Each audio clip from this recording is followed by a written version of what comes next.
Hello. During the next few minutes, we're going to explore various aspects of dental implant surgery. The purpose of this video is to help you understand a method of treatment that may be right for you. And because no procedure is without possible risk or complication, we'll inform you of the potential risks or complications associated with your treatment. Let's begin by reviewing some questions that many patients ask. Then we'll provide the answers and explain your treatment options. True or false? Loose dentures are often the result of a natural pattern of bone loss called resorption. Is the following statement true or false? In many cases, dental implants can help make dentures more stable. An alternative to dental implants is the construction of a new dental appliance. Is this true or false? True or false? Dental implant surgery must be performed in a hospital. Is the following statement true or false?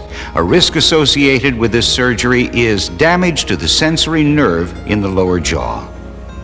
These questions are related to areas of discussion in this video, including diagnosis, treatments, alternative treatments, and risks.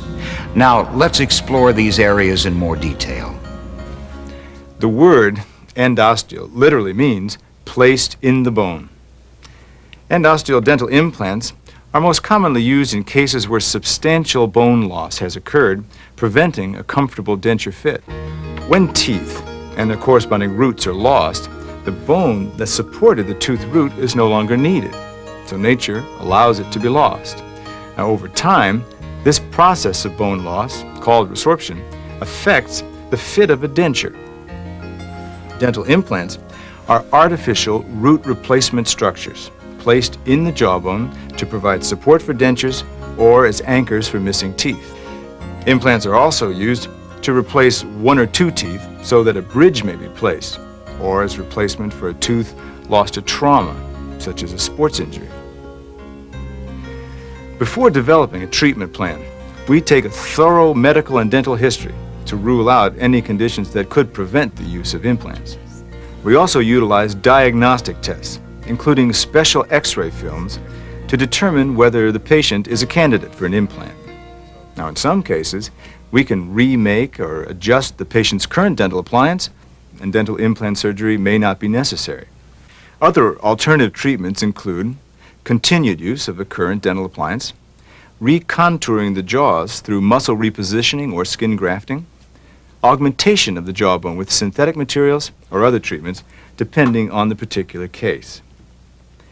Now, if the patient is deemed a suitable candidate and is willing to take on the responsibility of additional oral hygiene that implants require, dental implant surgery is recommended. After learning I could have dental implants, I still had a lot of questions. Before going ahead with surgery, I wanted to make sure I understood what the treatment involved. I read all the literature my oral surgeon gave me and wrote down my concerns, well, so I could go over them in detail with the dental implant team. Dental implant treatment is a team effort that includes the patient's oral surgeon, and general dentist. Now, the oral surgeon performs the actual dental implant surgery, but it is the general dentist who, for a separate fee, creates the dental appliances or dentures that will be later placed over the implants. The dental implant team reviews the patient's diagnostic X-rays and constructs a study model to determine the number and location of the implants. The procedure involves two separate surgeries, which take place up to 6 months apart. Now, during the initial surgery, the oral surgeon places the implant in the patient's jawbone. This is the more involved and longer of the two procedures. During this surgery, the oral surgeon makes an incision, then creates a precision hole, places the implant in the hole, then closes the incision with sutures. To assist the healing process, dental appliances may not be worn for a period of a few days up to a few weeks following dental implant surgery. Or in some cases, your dentist will adjust the existing dental appliance to prevent pressure on the site of the dental implants. You will also be required to eat soft foods during the weeks following surgery to avoid putting pressure on the implants. The 6 months following the initial surgery are critical to the successful completion of dental implant treatment. And during this time, osseointegration takes place. Now, this is a process where the jawbone grows tightly around the implant to hold it firmly in place. The osseointegration process is verified through clinical examinations and X-ray diagnosis. This process must be complete before the second phase of the surgery can occur. Dental implant surgery can take place in either the oral surgeon's office or in a hospital setting. The surgery in the office is generally performed using a combination of local anesthesia and light sedation. Occasionally, general anesthesia is used and the patient is not conscious during the surgery. The usual side effect of local anesthesia is a few hours of numbness following surgery. Side effects of light sedation and general anesthesia can include disorientation, prolonged drowsiness, nausea, vomiting, and, in a small percentage of cases, allergic reactions to the medications, and irritation of the vein where the IV unit has been placed, called phlebitis. And, as with any general anesthetic, whether performed in a hospital or an outpatient setting, it may be potentially fatal. If light sedation or general anesthesia is to be used, the patient may not eat or drink for at least 6 hours prior to surgery to prevent nausea and vomiting during the procedure. In addition, the patient must be accompanied to the surgery and driven home by a responsible adult. The patient may not operate a vehicle or machinery for 24 hours following surgery. Now, some side effects can be anticipated following the surgery. Now, these can include bleeding for a few hours, swelling, discomfort, muscle stiffness in the jaw area, and temporary bruising of the face and beneath the sides of the jaw. Risks also include soreness or cracking at the corners of the mouth. These are your list of post-operative instructions. The patient's post-operative instructions list ways to deal with these occurrences. Now, these can include ice packs for the swelling, pain medications for the discomfort, and methods to control the bleeding.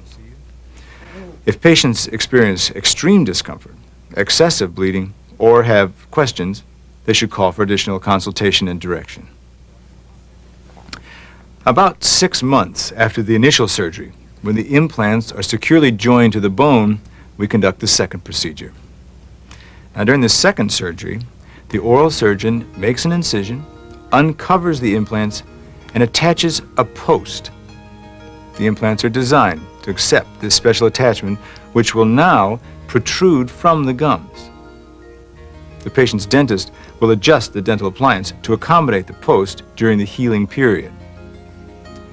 When the tissues around the posts have healed and are in good condition, the patient's dentist takes impressions of the area and begins to construct the dental appliance to attach to the posts. This final dental appliance may take a number of weeks or months to complete, since it must be precisely fitted to the dental implants. In cases of improper fit, the appliance may put too much stress on the implants, leading to removal of the implants. The new appliance may be removable, such as a full denture that is fitted over the implants, or it may be fixed in place, such as a single tooth or bridge. The decision to create a removable or fixed dental appliance is determined on a case-by-case basis, depending on factors such as the number of teeth to be replaced. Good oral hygiene is critical to the long-term success of dental implants. The patient must carefully follow the hygiene prescribed by the dental implant team. This includes home care and returning for regular checkups and cleanings. So far, we've reviewed the diagnosis, treatment, and alternative treatment of this surgery. No surgical procedure is without risk, so we want to make sure you're also informed about some of the complications. Your oral surgeon will explain these risks to you prior to surgery. If you have questions or need further explanation, always be sure to ask. Well, first there's the risk of infection. In any surgery, bacteria are always a threat and may cause infection. However, the infections usually respond to antibiotic treatment, In cases of severe infection, prolonged treatment may be necessary. Are there other complications? Depending on the difficulty of the surgery, there are a variety of risks.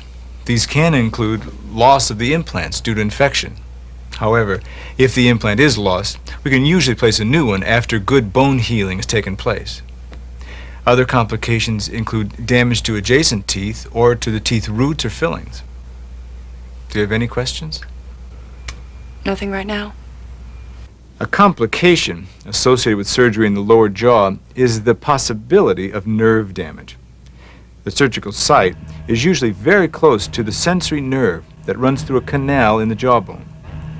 Now, sometimes this nerve is injured during lower jaw surgery, leaving patients with a tingling or numb sensation in their lip, chin, gums, teeth, or tongue. This sensation, which is similar to the effect of Novocaine, can last for days, weeks, or months. In rare cases, the condition is permanent. Surgery in the upper jaw also bears the risk of complication, since the surgical site usually involves the sinus cavity.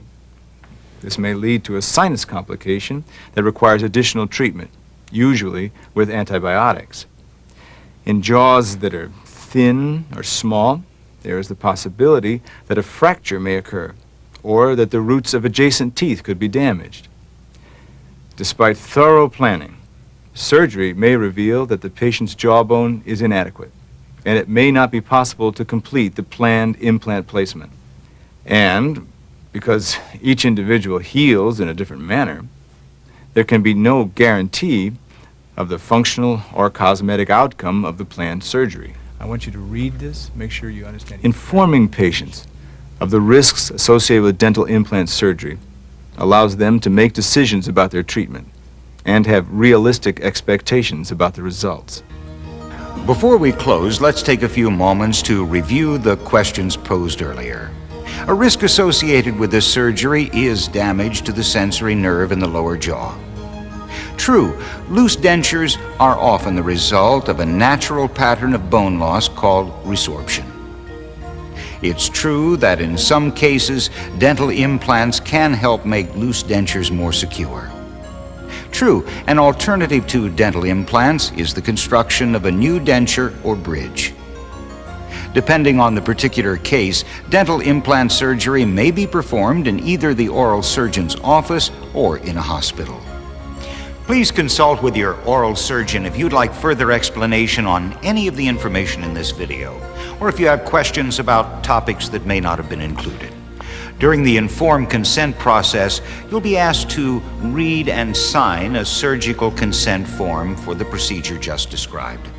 Your oral surgeon is committed to not only caring for your physical needs, but also providing all the information you need to make an informed decision about your course of treatment.